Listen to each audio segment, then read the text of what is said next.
Hello and welcome back to Probability Theory, the video series where we talk about stochastical processes and statistics. And indeed, in today's part 36, we continue our discussion about statistical models and point estimators. I will show you an explicit example of such a point estimator, and we will also define the term consistency. However, before we do that, as always, I first want to thank all the nice people who support this channel on Steady, here on YouTube or via other means. And as you might already know, you can use the link in the description to download additional material for all the videos. And then without further ado, let's immediately recall what a statistical model is. There we just have a subset Xn in Rn, the Borel sigma algebra on it, and a whole collection of probability measures. In fact, p theta here is a probability measure on R, but because we have Rn, we take the n-fold product measure. And now one of the simplest statistical models is when we choose our parameter space capital theta as an interval in R. Hence, any point theta in the interval gives us a well-defined probability measure p theta. So you could say for a fixed theta here, we have a nice ordinary probability space. And with the product measure, it's defined on our statistical sample space, which we call Xn. And there, please don't forget, a point in the sample space consists of n coordinates. So alternatively, you can just say that we have n values in R given as our sample. And this is really important because the only information we have in statistics is such a sample. And we usually write such a sample with lowercase x1, x2 and so on. So there we have n independent measurements, which means we could also say they come from n independent random variables. So clearly what we have here are IID random variables, so independent random variables, which are also identically distributed. And these ones we would denote by capital X1 to Xn. So they are essentially the same, but we don't know them, and that is the reason we need statistics. So more precisely, what we want to find here is the distribution, so for example px1, which in our model just means which is the correct theta, such that p theta is given by px1. So this is what we want to do in statistics. We want to find the correct theta here, but we don't have enough information for that. Therefore, we have to estimate it, and one possibility is a so-called point estimator. And this one we usually denote by Tn. And here you see, it gets a sample as an input, and the output is a suitable theta in the parameter space. So different samples can definitely give us different thetas, but they should be close to the underlying correct one.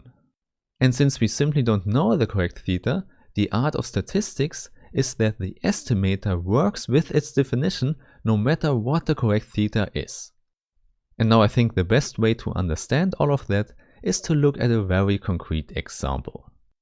And this is a quite standard one because we assume that we just have a machine that generates random numbers. So let's say you push a button and then a real number comes out. So not so complicated, we can have integers but also decimal numbers. And moreover, negative numbers are also allowed. And now the first step in statistics is to choose a suitable statistical model. And here it would make sense that the random numbers come from a fixed interval and are uniformly distributed. So the assumption is that we have uniform distributions and an interval from minus theta to plus theta. But we don't know the bounds of the interval, so our theta is unknown. So here we can say we don't know the explicit interval the machine is set to, but we want to extract this information by looking at samples. And in order to do that, we write down our statistical model and choose a suitable point estimator for it. So first, the sample space we have to choose here should be Rn, because any real number can come out of the machine. And then as the sigma algebra, we just have our Borel sigma algebra on Rn. And then most importantly, the collection of probability measures is given by uniform distributions. So in short, we have the uniform distribution on the interval from minus theta to plus theta, and then we form the product measure. And in order to keep it short, I just put an n here and say this is the n-fold product measure. So this should not be the problem, because now we want to talk about something more important, namely the parameter space. Namely, our theta here could be any non-negative real number. So the parameter space we have is given by 0 to infinity. This is quite important because we don't know anything about a limitation of this interval here. Okay, so this is our statistical model, but now actually the only information we have is a given sample. So a collection of n values, which we call x. So we have n random numbers and they don't have to be ordered, but let's say I've ordered them here.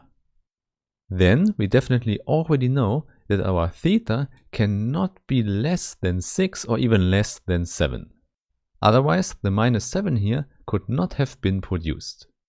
And this already leads us to a first idea of a point estimator. So if we have a sample x given, then we can choose Tn of x as the maximal amplitude, meaning that we take the maximum of the absolute value of the coordinates. So quite a simple formula, we just have max of the absolute value of xj. So in our example here, this would give us Tn of x as equal to 7. So our point estimator says, seeing the sample, most likely theta is given by 7. Indeed, we have a reason to believe that, but we already know that this point estimator is biased. This is quite clear because we already know that it is really unlikely that we actually would pick the boundary point as a random number here. However, on the other hand, it's quite likely that we pick points close to the boundary. So in other words, this point estimator here will underestimate the value of theta. And in order to show that, let's calculate the bias as we have defined it in the last video. There, essentially, we just have to calculate the expectation of the point estimator. And please don't forget, this expectation here is just with respect to the product measure p theta n. So if you prefer it, you can always write it as an abstract integral. So in general, we just would integrate about the sample space xn, and then we have the point estimator inside. And then everything with respect to p theta n. So in order to calculate the bias, we just have to solve this abstract integral, and that would be really helpful to have the probability density function of this random variable Tn.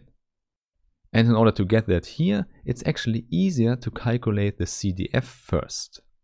So there, please recall, the cumulative distribution function just calculates a probability of an interval.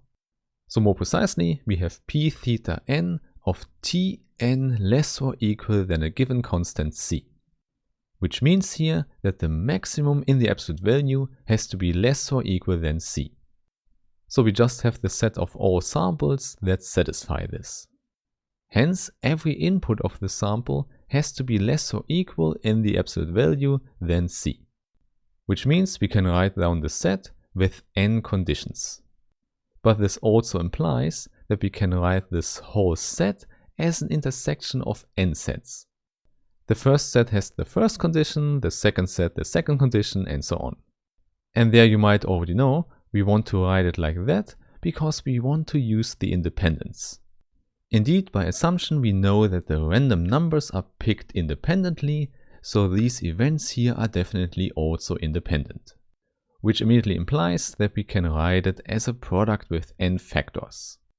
And this is quite helpful because now we just have to calculate the probability of this event. And this is not a problem at all because we just have the uniform distribution there. And here we just have a condition for the first component. All the other components can go from minus theta to plus theta. However, x1 here can only go from minus c to plus c, so we have 2c as the length of the interval.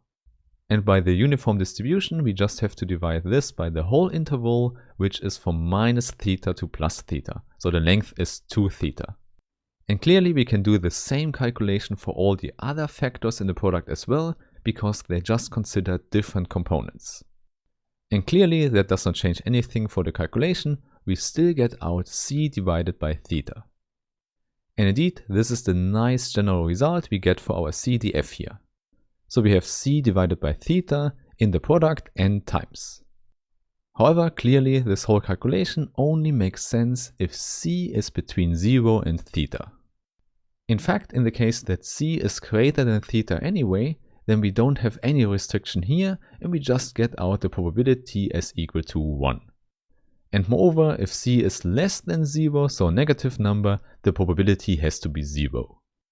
And with that we have covered all the cases and we have the whole CDF for our point estimator Tn. And now, as you might remember, we actually want to calculate an integral with Tn, so the PDF would be helpful.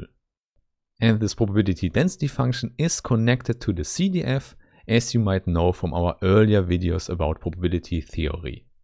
In fact, integrating the probability density function from -infinity to c should give us the CDF.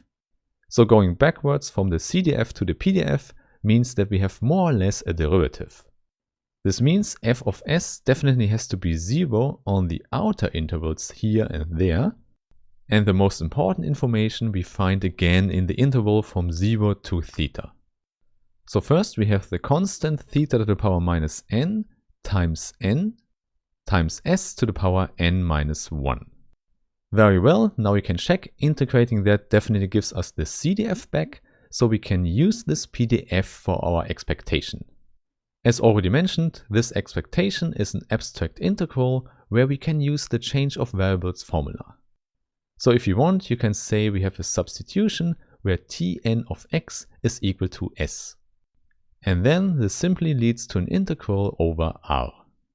And the probability measure in the integral is just our distribution of Tn. However, now we already know that the distribution of Tn can be expressed with the PDF. So you see, this is just the continuous case for this calculation. The expectation is the integral over r of s times f of s. So not so surprising, but now you see again where it comes from. So in the end here, we just have to solve a one-dimensional integral. And actually it just goes from 0 to theta. And then we have s times the PDF, so we have s to the power n here. So it's just a polynomial, so not a complicated integral at all. So the result is 1 over n plus 1 times s to the power n plus 1. And then we simply put in 0 and theta. And then we can cancel everything, and what remains is n over n plus 1 times our constant theta. And that's it. This is the result of the expectation, and as you can see, we don't get out exactly theta as we would get for an unbiased point estimator. Indeed, this is what we have already expected, that we have a slight bias to underestimate theta. So systematically, we will always be a little bit smaller than the correct value theta. But you can also notice that this does not matter so much if n is really large. Nevertheless, we should correct our point estimator here to get a real unbiased one. This is quite simple now, because we have already done the whole calculation to see what an unbiased point estimator is. Let's call this one Tn tilde, and let's use almost the same definition as for Tn. The only difference is now that we scale it with the correct factor. And this one will be n plus 1 divided by n. So by making this estimate a little bit bigger, we get an unbiased point estimator. So this completely removes our bias, which means that our expectation is now nice enough. However, now we can imagine if the variance of this point estimator is really large, then it's also not a good point estimator. If we deviate a lot, we don't get much certainty for our correct value theta. This is what we usually put into a box labeled efficiency, and definitely something we will discuss in future. But first I want to define the term consistency, which cares about what happens when we increase our sample size n. So a bigger sample size definitely means that we have more information to deal with. So in some sense we could assume that our point estimator Tn is also stronger. So we can just look how likely it is that we deviate from the real value theta by epsilon. So the epsilon here is fixed, so we get out a probability, but then we want to increase the sample size n. And the point estimator is called consistent if a bigger sample size really helps us here. So in the limit of infinite information for us, the point estimator is completely correct in probability. And as before, this should work no matter what the correct value of theta actually is. And please note, the error epsilon here is completely fixed in the limit process. And then as already mentioned, if we have this nice property, then the whole sequence of point estimators is called consistent. Indeed, you are allowed to say that the point estimators converge in probability. And moreover, here I can already tell you, because we have Chebyshev's inequality, this property here is related to knowing what the variance does for n to infinity. So in summary here you can see that we have to put in requirements for a point estimator such that it can be used in statistics. So we definitely need to know how good the thing works in theory before we can apply it to the real world. And moreover, there we definitely also want to quantify how likely our estimate actually is. And because of that, we will also often work with interval estimator, which give a whole interval back. However, this is definitely something for the next videos, so I really hope I meet you there again, and have a nice day. Bye bye.